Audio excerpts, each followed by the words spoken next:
Hadas Kushnir and Monica Bansal were neighbors in DC and worked on environmental issues at USAID, but from different directions.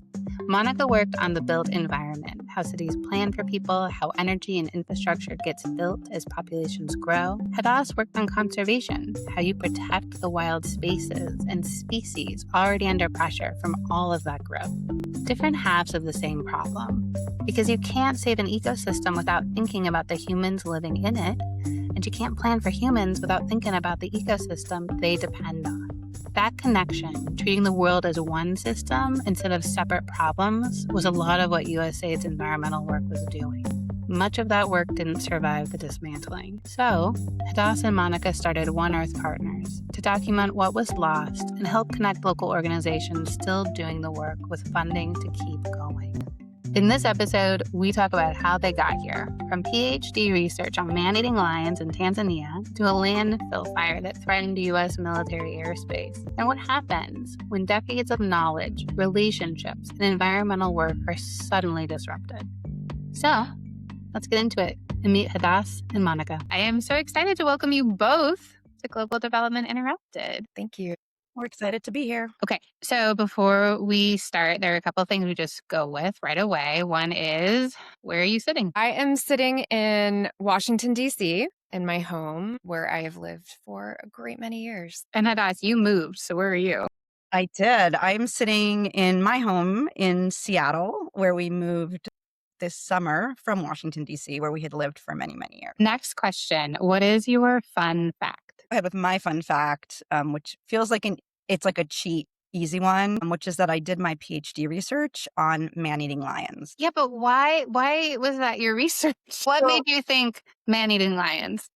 So I was working with one of the world's leading experts in lion behavioral ecology. His work was based in Tanzania out of Serengeti. Right before I started my grad school, my PhD, there was this big spike in attacks of lions on people in Tanzania. And so the government of Tanzania asked him to put some students on, or to put some researchers on the problem to try to understand what was happening in order to try to prevent it. I'm just going to keep asking questions. What was your research question? And then what were the recommendations? I was trying to understand the human behavioral as well as ecological factors contributing to the lion attacks on people. Primarily, this was happening in the southeastern part of Tanzania. And so it's the Tanzania that most people don't see. It's the small scale agriculturalists, almost no livestock, people living in deep poverty and very reliant on their seasonal rain-fed agricultural systems. And one of the things that came up really strongly is that there's a big connection between crop pests, people's needs to be sleeping in their agricultural fields, and lion attacks on people. And so that connection, specifically with bush pigs, which are a big nocturnal crop pest, came up.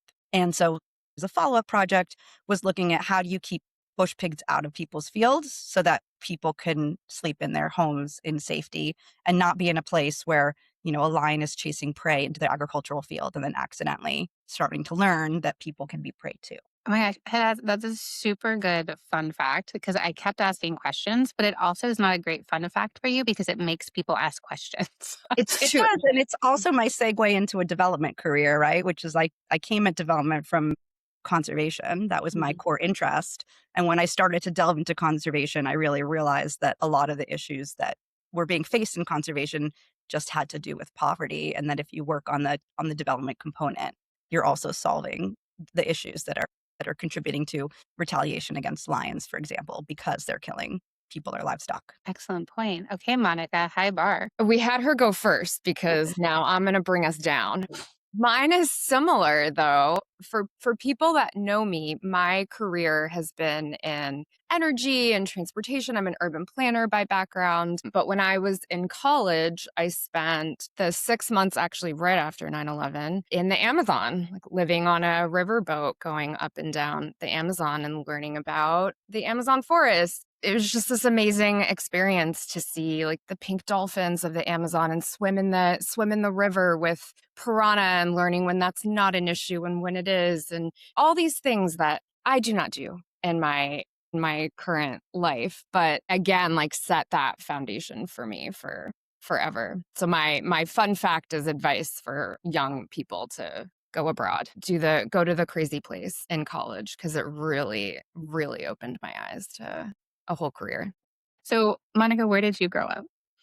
I grew up around here. Dad worked for the Department of Defense, and I grew up in the DC area, seeing public service as the model. And Hadas, where did you grow up? So we grew up all over. I moved around a lot as a kid. We sort of followed my dad's academic career. So I was in Corvallis, Oregon. I was in Seattle. I was in Princeton. And then most of like middle school, high school was in the suburbs of New York.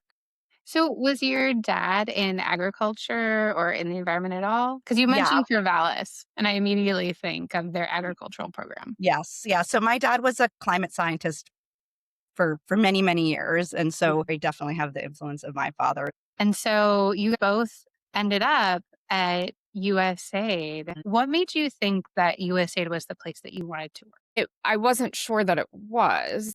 I got my master's in urban planning, and I knew that I wanted to work on low and middle income countries. I went into it with that knowledge. I had backpacked around India for 6 months after college. I was struck by just like the wave of humanity, how population growth was exploding there. I traveled all through the country and could just see these massive changes afoot. And I could see this expansion where there was just so little natural land left. And so much of that was because of unplanned urbanization.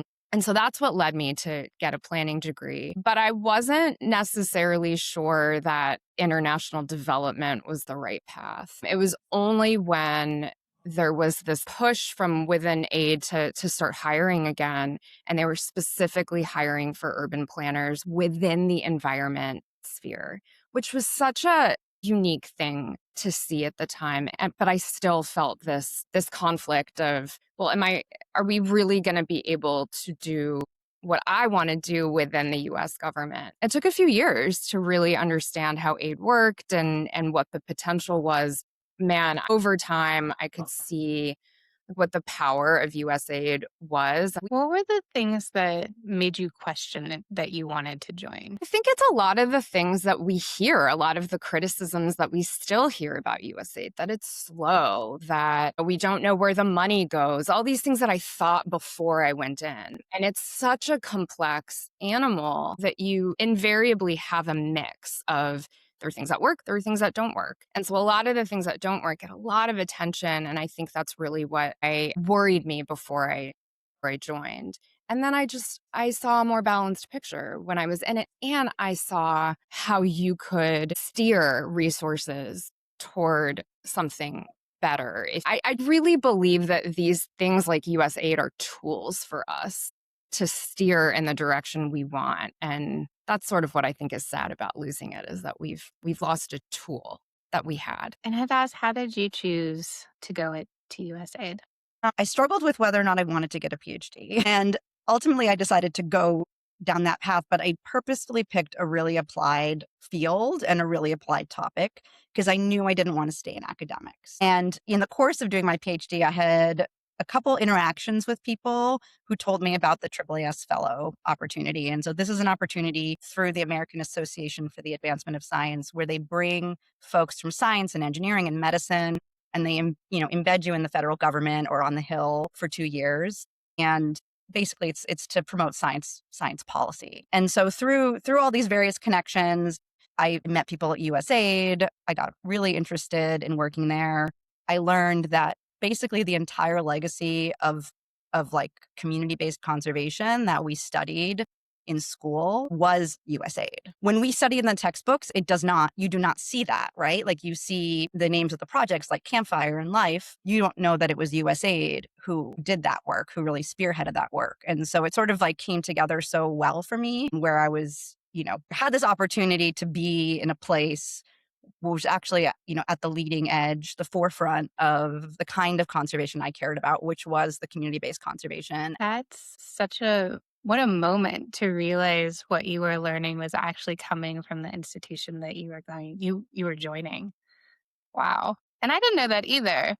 But, that was back in the day when we had a government that was interested in science. Also, I do think it speaks to how hidden a lot of USAID's impact has been and still is. Okay, well, I think we should start talking about what you guys did at USAID. Hadas, you were the Natural Climate Solutions Division Chief, and Monica, you were the Director for Center for Energy Infrastructure in Cities. Now, did you guys meet at USAID in those roles? We grew in the roles together. It's very nice. Yeah. When Monica and I met was actually Monica and I probably met when I was in the Africa Bureau, honestly, because we joined the agency around the same time. Yeah. And so we came of age at USAID together. But when we really got to know each other, I was in the biodiversity division at USAID. Monica was leading the energy division in the Office of Energy and Infrastructure. And we got pulled together to work on the agency's environmental and natural resource management framework, which really tried to bring together sort of all of the environment work USAID was doing, both the sort of natural environment side and the built environment and urban side. But this was during the first Trump administration.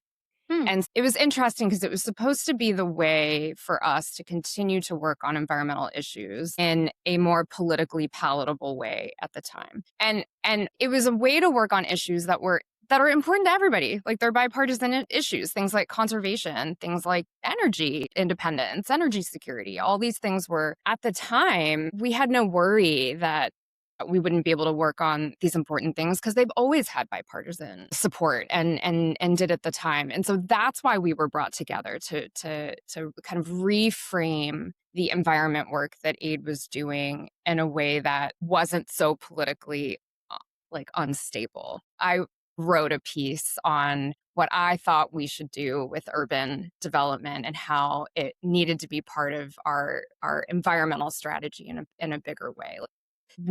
Populations are spreading all over the world and they're not getting the services they need. And it is really damaging to natural resources and ecosystems that we care about. And it's bad for the most vulnerable people also. I shared it with the political appointee at the time. And they put us together, which was wonderful because you mentioned at the beginning that we have sort of the same orientation to these problems. And we do, and I don't necessarily think that is as common as it should be. But I think what we share is this like systems view. Like we see the big picture that it's these three crises. We have these three huge crises before us, and we can think about all the little things that we have to do. What are the three crises? Yeah, they're biodiversity loss, climate change, and then industrial scale pollution, just at levels that we've never seen before and that are really frightening, like rising at really frightening rates. All of these things are. It also sounds like how it's integrated with human systems, not separating, but how do we all, as an ecosystem, work together? Yes, I think that's the beauty of doing this in a development institution, of really centering people as the source of the solution for these problems. We're going to talk about what you're doing now, but before that, I want to go back to, Monica, when you were sharing why you were hesitant to join USAID, we talked about these narratives about what the agency is. And, in 2025, the Trump administration did a really good job of effectively telling the world that what global development was selfish and self-serving and really destroyed the brand in a way, really effectively. And I think part of the reason that is because of already these narratives that existed. And two, as the development sector, we didn't do a great job of explaining the importance of what we did. We need to say why it's important. We need to be crisp and clear about why that's important. So I'm going to ask you, why was your work important at USAID? Not only for the world, but also for the Americans that were paying into it with their taxpayer dollars. Yeah.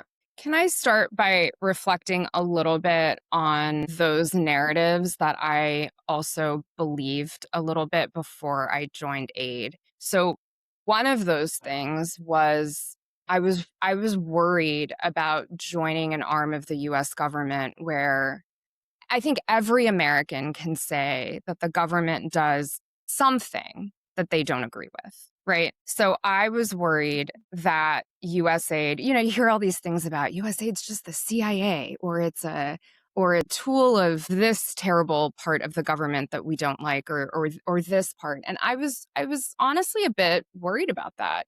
How true to the stated mission of USAID is it really? And what I found was that it was this very unique and necessary tool of the US government to project our true ideals, and it's not perfect. I don't say any of this with any sort of delusion that we did this perfectly, but there were a lot of projects that I was able to work on, a lot of dialogues that I had with governments where it was our neutrality. It was the fact that we weren't always pushing our own self-interest, our own commercial interests, that we were separate from that. And it gave us it gave us real power with our partners that I don't think it was soft power. I think it was real different power that was a strong balance against the hammer that we bring in other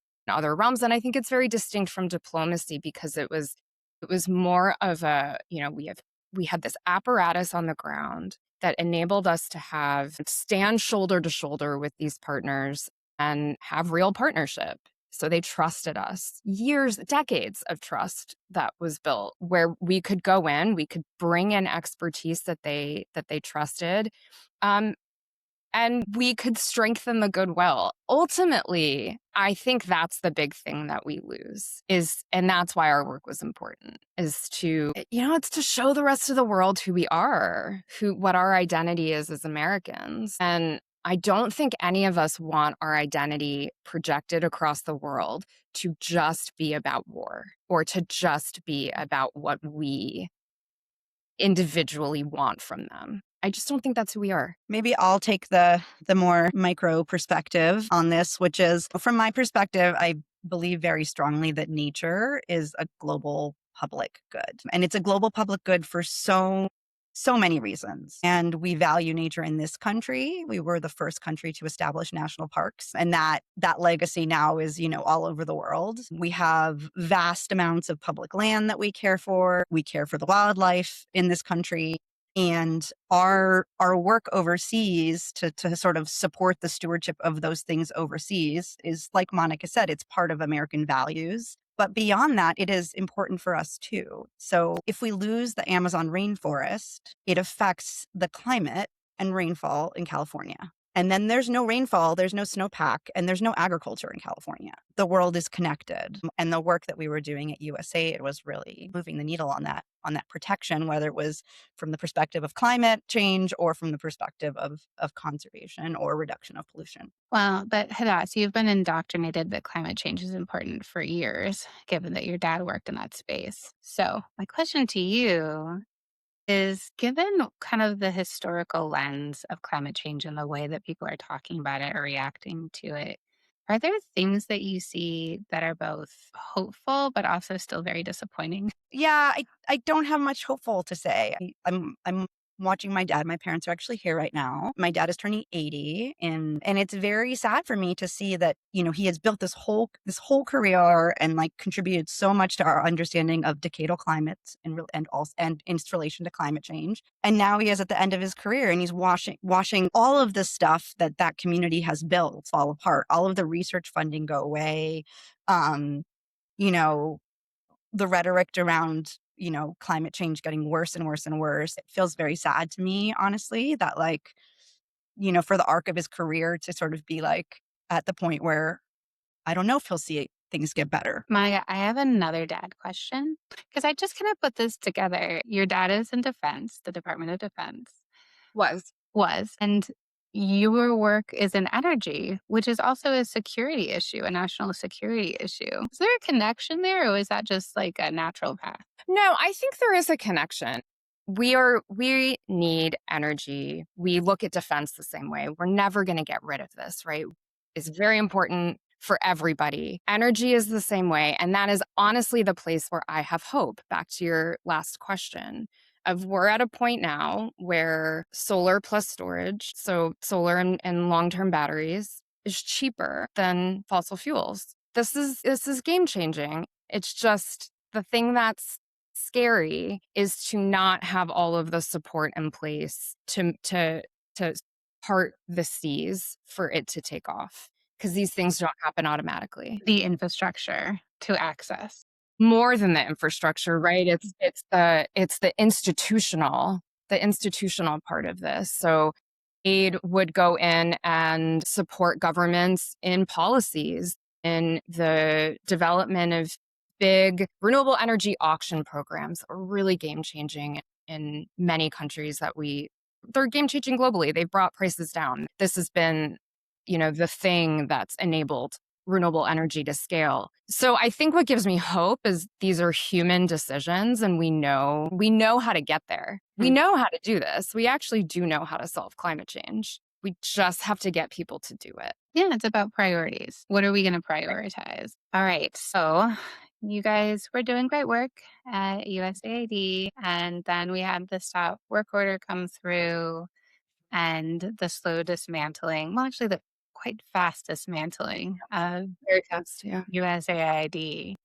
You guys were together when that email came through, when it said we need to stop work. What was that like? We tried. I know. The thing we didn't mention earlier is that Monica and I were also neighbors in DC. Mm-hmm. And so we spent a lot of time, like we would walk back and forth to work together. And that first week after inauguration, I think we barely left each other's side, except for when we went to each other's separate offices, but we would walk back and forth together. And we had just met for lunch that Friday when the email had come in that the stop work order was in place. Yeah, I don't know. It's like not something you believe almost. I remember strangely feeling hopeful. I thought that this would make it public and that all of our partner base would be enough of a push on the powers that be that this would stop. So it was just the start of, I think it was after that, like seeing that nothing was happening, seeing that Congress felt powerless also was very unmooring to me. Like I just felt like I didn't actually know how the world worked. I thought I did, and it turned out I absolutely didn't. And we were prepared. We worked on climate. We were not dumb. We were prepared for changes. It wasn't like we didn't know there were going to be impacts. I think what was so shocking was that it wasn't just us. We assumed it was going to be climate and reproductive health. And that was where you were going to see the firings and the pain and like all of the things. And the fact that it was just so broad sweeping and that we got just swept up with that. And it wasn't like the more targeting that we were expecting. I think it just blindsided everyone. I mean, it was a decimation of an industry. That's what is, it still is shocking to this day. I mean, it's an economic impact, especially not just in this region, but especially this was how many, like 200,000 jobs or something. I mean, it's a lot of people that were impacted. Yeah, that's what blew my mind right away when I saw the stop work order, and it was pretty clear that they were going to get rid of USAID and just destroy global assistance. I thought, but this doesn't make economic sense. Right. In any way. Right. Small scale to large scale. I did not understand how this was helpful to the American people, but they did it anyway because they don't care. I think that is the thing that we learned was obviously it wasn't about efficiency. Definitely not about making America safer, stronger, and more prosperous. Like that's for sure. Is there a particular program that you guys were working on that sort of exemplifies both like the positive of what USAID was doing, but also the loss of it being cut? There are a lot. There's one that comes to mind that we were pushing at the time for it to be saved. So we had a program called Clean Cities Blue Ocean, which was our big plastics pollution program. And it worked in 25 cities, 10 different countries. And at the time of the stop work order, there was a big landfill fire in the Federated States of Micronesia that was impacting airspace, so U.S. military airspace. And CCBO, Clean Cities Blue Ocean, was in the process of supporting FSM on dealing with this landfill fire. FSM? The Federated States of Micronesia, sorry. And they had to stop.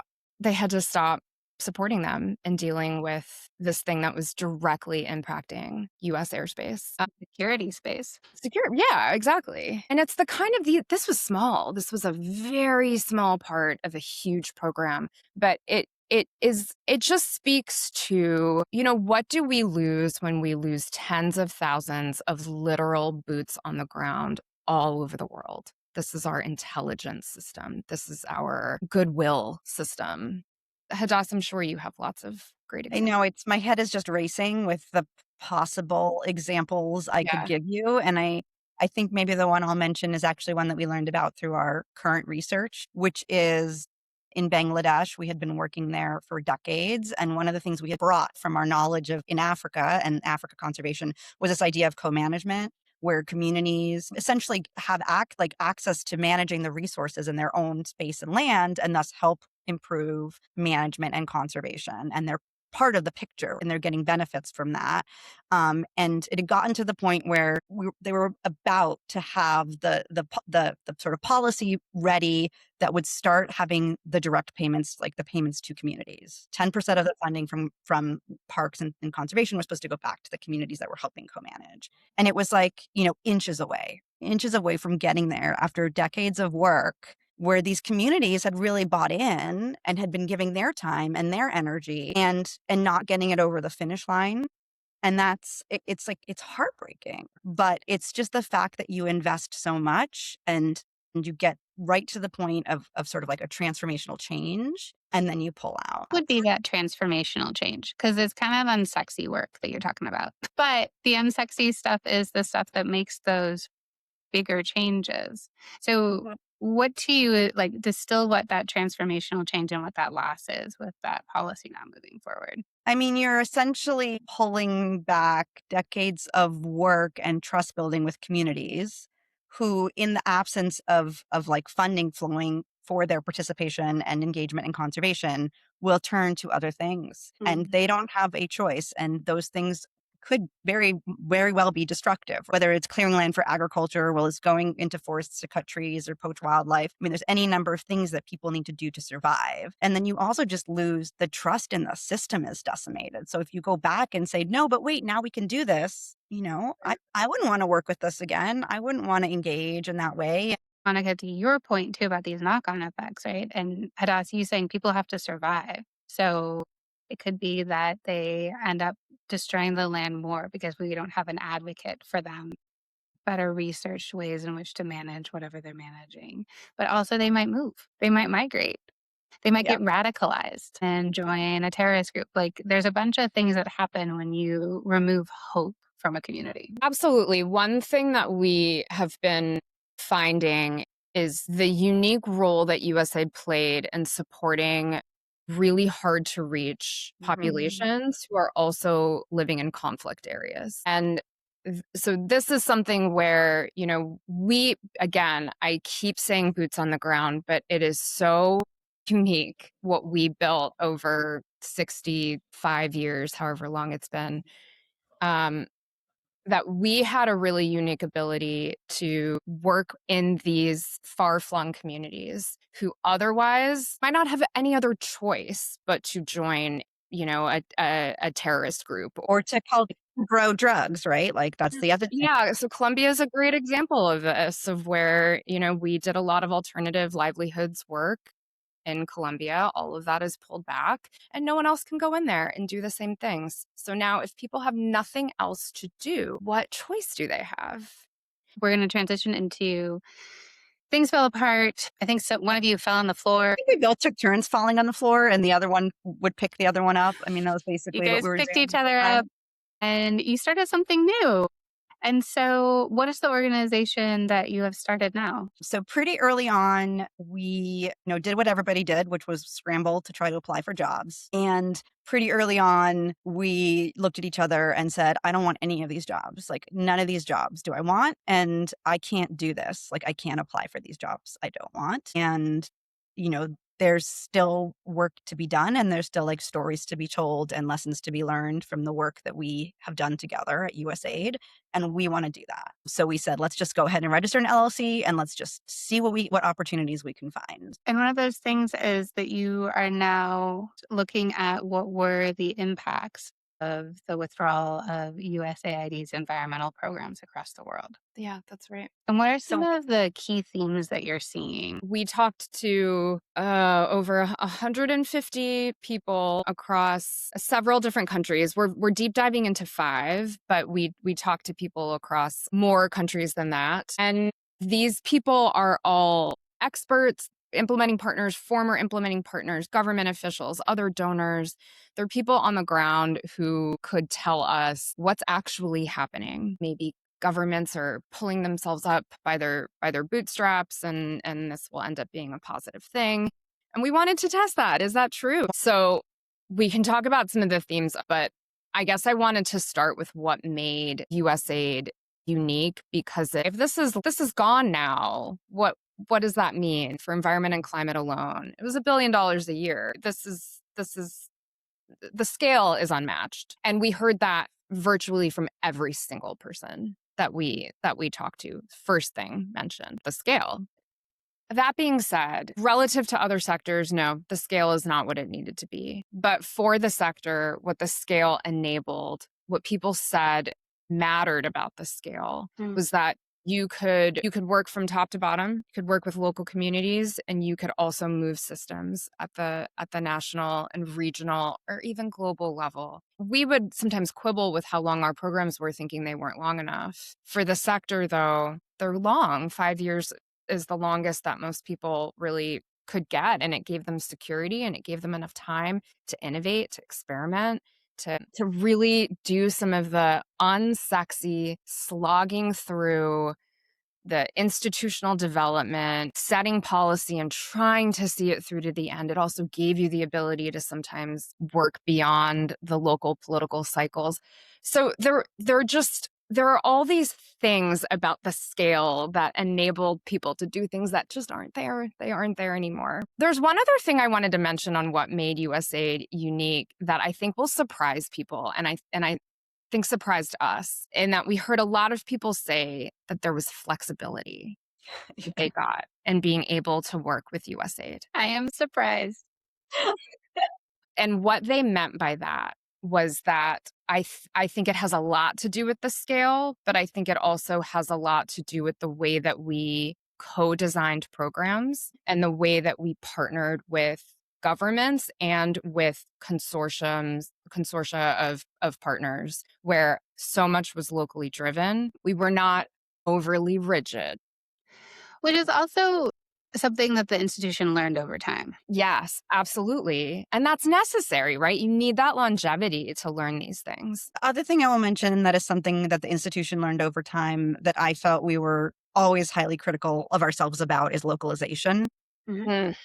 Because it was just so hard to do within the structures and sort of requirements of the funding process at USAID. But what I think Monica and I realized doing this research is what a huge impact our work had on localization in ways beyond, I think, the way we appreciated before. And so there are places where our impact on localization is super clear, and we knew about it already. So in places like Kenya, we had been working on supporting the conservancy movement there for decades. So again, people managing their own land, managing their own resources, and supporting conservation at the same time, and had worked very, very intentionally to support the sort of like capacity of these conservancy umbrella organizations to be able to take over and take funding directly from the US government and do the work themselves. But even in places like Colombia, where we sort of had to work through the large contractors, even there, the work that the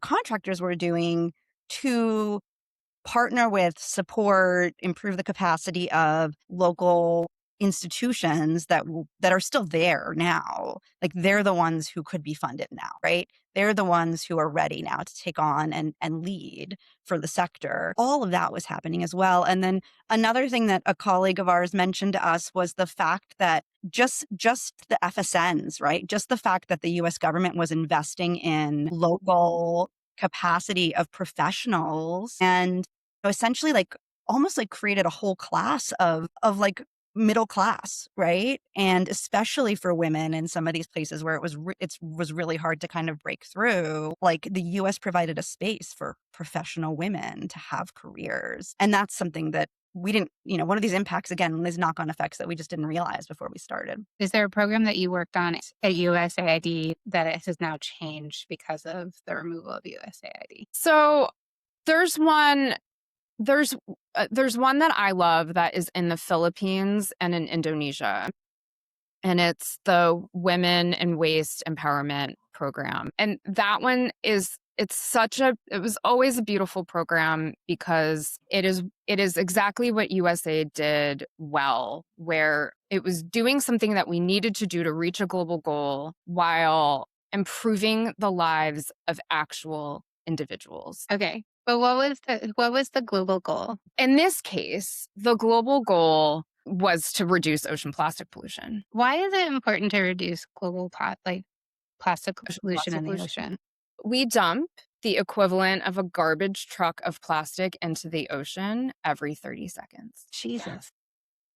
And that is set to double. Why is it set to double? Because plastic production is increasing exponentially and our use of single-use plastics continues to grow. And we have solid waste management systems in developing countries that sometimes they don't exist, and more often than not they don't collect enough waste, and it ends up in the ocean. So why is that going to hurt me? It washes up on our shores and it ends up everywhere that you want to be when you go on vacation and you snorkel. You want fish if you want to eat fish. Plastic destroys fisheries, it destroys coral reefs, it destroys habitats. Animals eat this and then they die. But then to the extent that we care about vulnerable populations in other countries, we also see plastic waste adding to flooding, adding to disease. So you had this program in the Philippines and Indonesia.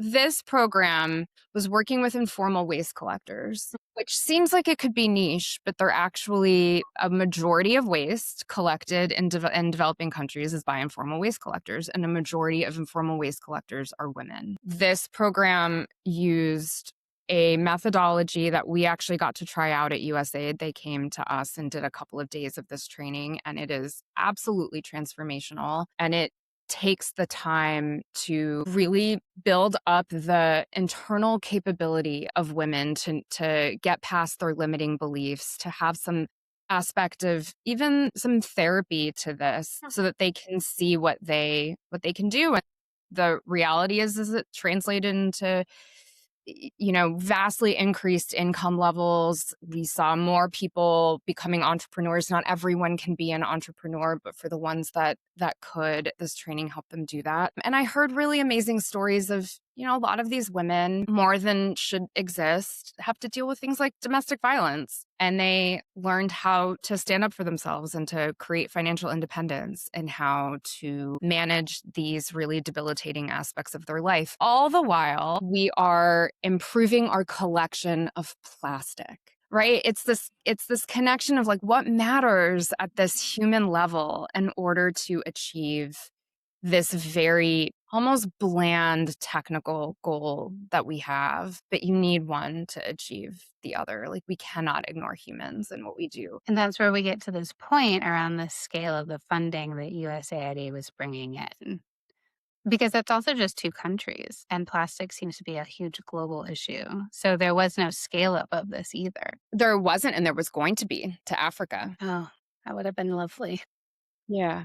Another thing that was really unique about U.S. government's assistance was that we brought technical expertise from our own agencies to all of these places. We had partnerships with the Forest Service, with the U.S. Geological Survey, with the Department of Energy labs. And we we directly connected the individuals who are managing forests in the countries we worked in with people who have experience managing American forests, and putting those peers together at the high levels of forest ministries and then down to the technical level is very transformational. And it really also changes the conversation, the trust that you have when you have your counterpart saying, hey, this is what we've tried and this works. And maybe you guys want to think about policies like this, or what do what do you guys need help with? We're here to help. It's a completely different kind of like engagement when it's that peer-to-peer engagement. And I think that was really unique about beyond USAID, but just the US government's approach to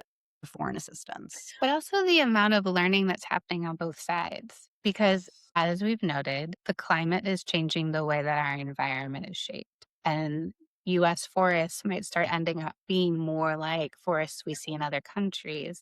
And that knowledge sharing is going to be helpful on both sides. Or the forest fire work we did, where we were essentially working collaboratively across Latin America to support the sort of training and establishment of like forest fire management in many of these countries, learning from the US's forest fire management knowledge. And then the thing about these teams that is amazing is when one country is having a forest fire issue, they are now networked, and other countries can send firefighters who are trained with the same protocols to work together. And as we know, like when there are fires, like it travels, and the smoke and air pollution affects us all. So when you look now at the research where programs are being pulled out, is there resentment towards the United Yes. States? It's a mix, but yes. Yeah, I think part of it is, look, a big part of it is the manner in which it was done. We pulled out quickly. People couldn't communicate. Our local staff couldn't always, they were told not to communicate with the partners. And so in some cases, they themselves were blamed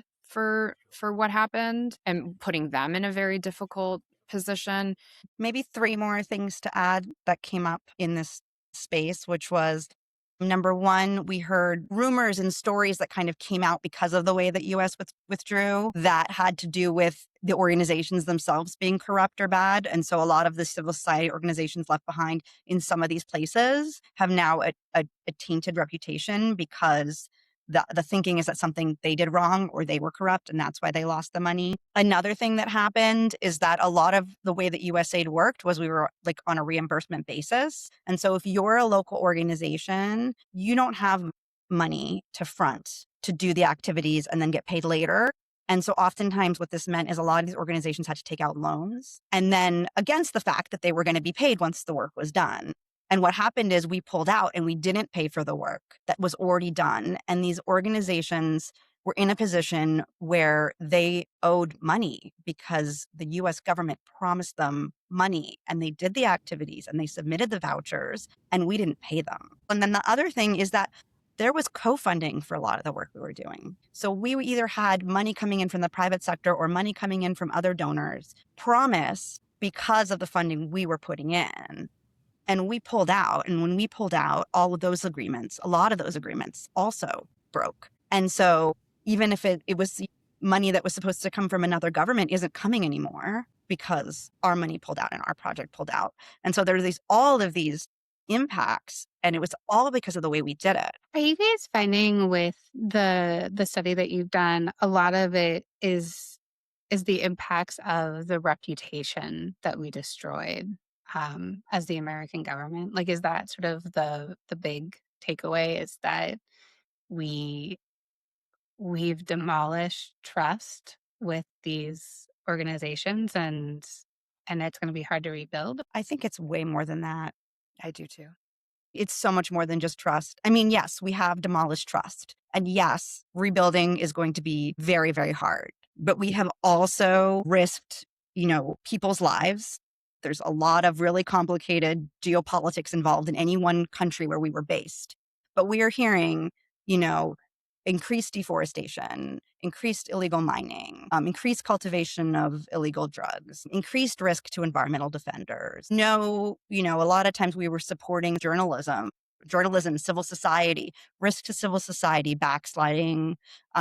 All of these things are there, and we're in some way influenced by the way in which and the fact that the US government withdrew? We call our project the Momentum for the Environment Initiative, and it reflects our biggest fear of it's the loss of that momentum. It's this foundation that USAID has built over many, many, many years of doing the slog, that long slog of building institutions, building policy frameworks, doing all the regulatory stuff. Not a lot of other funders want to do that. It's patient, in-person work. And I think that's the big thing that we lose. Like, how do we achieve these goals that we have? Can't just talk about it. It's also, again, coming back to your point on workforce, you can't just talk about it, you have to do it. And if there's no workforce doing it, then how is it going to get done? And also an incentivized and intelligent and science-based workforce.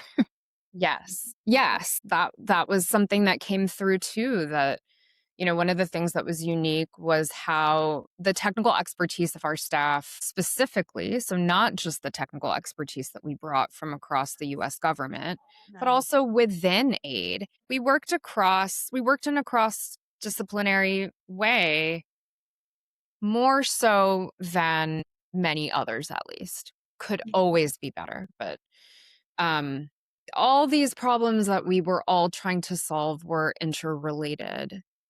And I worry a little bit about taking too narrow of an approach and how we solve some of these problems going forward with less funding in a more rigid way, in a more focused on a specific piece of a problem, because that's how you get incrementalism and not a system transformation. I also want to make it clear and recognize the fact that when we're talking about USAID, we're not just talking about the direct employees of the US government, the foreign service officers and foreign service nationals and civil service folks. We're talking about all of our partners too, whether they were local partners, whether we were bringing in international expertise.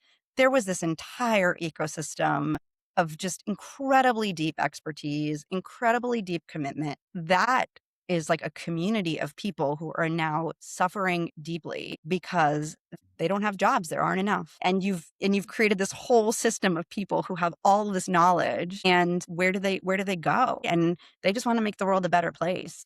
So when you think about not just the work that you did at USAID, but also what you're doing now, what's sort of the key message that you hope audiences take from this? Want people to know what we lost, that losing USAID makes us all worse off. And that was done hastily and through human decisions that didn't need to be taken, and that we don't have to carry that forward into the future. That we should know that what we built as a country over 65 years was something very unique, imperfect, but of force for good in the world. And it was a really beautiful reflection of our identities. And I think we want that. I think we want to have something like that as a country, and that we can have it again if we support the voices that are pushing for that. I will say 100% to what Monica said, and I will add a different angle, which is that there is still a way to support this work. There are people in the field who are there and who want to carry the torch. They want to be doing this work. It is important for their communities on so many levels, and they don't need the scale of funding that USAID put in. They, again, smaller local civil society institutions where a small amount of money could really go a long way. We talk to a lot of colleagues and pull together a list of projects and have pulled together a database of over 90 projects across all of the environment and climate work that USAID did that are still have boots on the ground. They're viable, solid implementers who have a track record of implementing, on behalf of the US government, and are filling some of the gaps that we have seen now as gaps in our research. And so we're very much hoping that not only can we tell the story of what was important about USAID's environment work, but also give people a way to help if they want to help. Where can people go to find people to help? If you Google Momentum for the Environment, our website will come up and you can connect with us. And we are very happy to take the time to sit down with people, learn about your interests, and we could provide you with the list of projects that sort of suit your needs and interests and facilitate introductions to the partners. We are very committed, especially to helping the local organizations and institutions maintain support. So we are here. Um, if the US re-engages, what are some recommendations on how to do that? I'll say three things.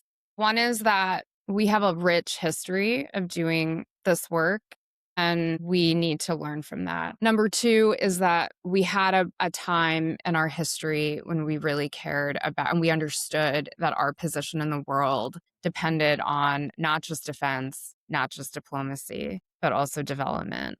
And so having an independent agency that can do that work in the interest of everybody, not just the political whims of a set of people. And the third thing is, I hope that we have a more inclusive and involved relationship with the American public going forward. I will add one more thing to what Monica says is it would be wonderful to build a system that would take away some of the restrictions we had that made localization so difficult. Because I think there's a lot we can learn from places like Kenya and getting to the point where we were transitioning to majority local organizations doing the implementations. And so build a system that has, a more tiered approach that allows more for that direct funding and the institutional capacity development necessary. I want to say one thing, which is that the contraction of funding, which has also coincided or potentially accelerated the pulling out of funding by the Europeans, by corporate partners, that it has created a very difficult situation for NGOs, especially local organizations working on these issues across the world. And so while there might be a handful that are still receiving grants and seem like they're okay, on the whole, I think the sector is in a lot of hurt right now. And I just want that to be appreciated and understood that we need everybody. This is all hands on deck for these issues. And we've really just set fire to a bunch of our ships. It is very much a global public good. And that means we all need to be putting in the resources to do it. And maybe I can just mention one more thing, which is this whole process of doing these interviews and talking to these people has been both really difficult emotionally and also very meaningful for us. And I think the same is true for the people we spoke with. We really we brought together teams that hadn't seen each other since things went bad. We talked to people who felt like they never got to say their piece about the amazing work that they were doing, and people who are trying to pick up the pieces and start new things and really need somebody cheering for them. That's all they need is somebody cheering for them and saying, you matter, what you're doing is important, and we support you. It was just such an honor to meet those people through this process and to know them and who just want to make the world a better place for themselves and their kids. And so it's just, it was such an honor to meet and talk with all these people. And they gave us their time and they gave us their heart and soul with their stories. And it's really meaningful, and we couldn't do this without them. And we just really thank them for that. And it gets to this point of there is real grief. There was a huge loss, and you spoke about the levels of loss that we have seen within our own immediate community, within USAID, the partners that we were working with, the individuals those partners were working with. And we didn't get closure either. We didn't get to say our piece or goodbyes. And I think that affects all of us. I also love the point that you make that there needs to be someone saying you're doing a good job, because the hardest thing you can do is believe in yourself. Yeah. Mm-hmm. Yeah, it's true.